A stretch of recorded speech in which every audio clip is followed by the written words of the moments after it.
मित्रांनो, artificial intelligence म्हणजे एआयचा अर्थात कृत्रिम बुद्धिमत्तेचा वापर खूपच वाढला आहे. कृत्रिम बुद्धिमत्ता ही आजच्या पिढीमधील मेंदूची सत्ता निष्क्रिय करणारे साधन ठरणार आहे.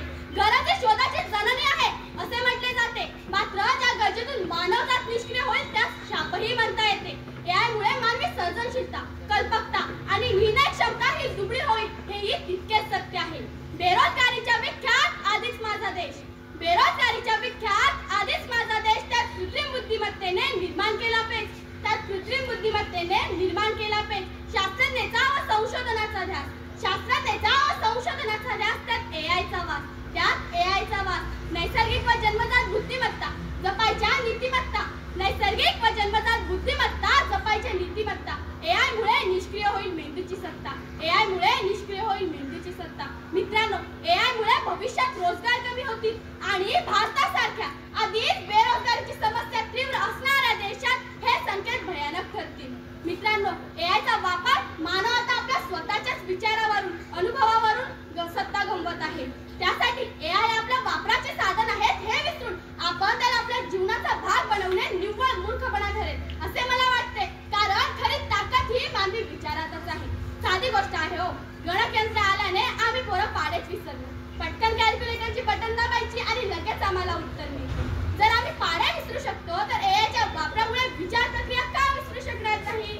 संत ज्ञानेश्वरांनी ज्ञानेश्वरी लिहिली, श्रेय त्यांनाच जाते, मात्र त्यानंतरच्या प्रगतीचे श्रेय तुम्ही मानव जातीला न देता एआयला द्याल का? हो, घराला कुलूप लावल्यानंतर तीनदा ते ताणून पाहणारे आपण विज्ञान युगात, मशीनवर विज्ञान युगात वावरताना, भावनाधारित जगात असताना जर एआयवर विश्वास ठेवणे मला स्पष्ट चुकीचे वाटते. आमचे बँक खाते खाली करणारे हॅकर दररोजच्या वर्तमानपत्राच्या बातमीत वाचताना ही कृत्रिम बुद्धिमत्ता हॅक होणार नाही?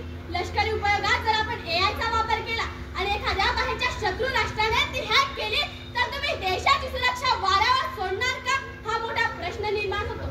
ऐकूनच एआयमुळे जगण्या वागण्यात, विचार करण्यात, मनोरंजनात आमूलाग्र बदल होऊ घातले आहेत. या तंत्रज्ञानामुळे आपली क्रिटिकल थिंकिंग म्हणजेच आपली सखोल विचार करण्याची क्षमता यावर वाईट परिणाम होत आहे. आपण नेहमीच एआयने दिलेल्या उत्तरांवर विश्वास ठेवू शकत नाही, तर त्यावर काळजीपूर्वक आणि विचारपूर्वक निर्णय घेणे आवश्यक आहे. नवतंत्रज्ञानाचा हा वारू बेफामपणे उधळला तर मानवाच्या अस्तित्वावरच प्रश्न निर्माण होतील. आपल्या देशात शुगर, बीपी, हृदयविकार, कॅन्सर यासारखे हजारो आजार असताना जर आपण एआयवर अवलंबून राहून आपली क्रयशीलता कमी झाली तर आजपेक्षा पुढे 1000 पटीने आजार वाढणार नाहीत का? हा मोठा प्रश्न निर्माण होतो. शेवटी एकच सांगेल, कृत्रिम बुद्धिमत्तेचा आता तरी सोडा द्या, कृत्रिम बुद्धिमत्तेचा आता तरी सोडा द्या.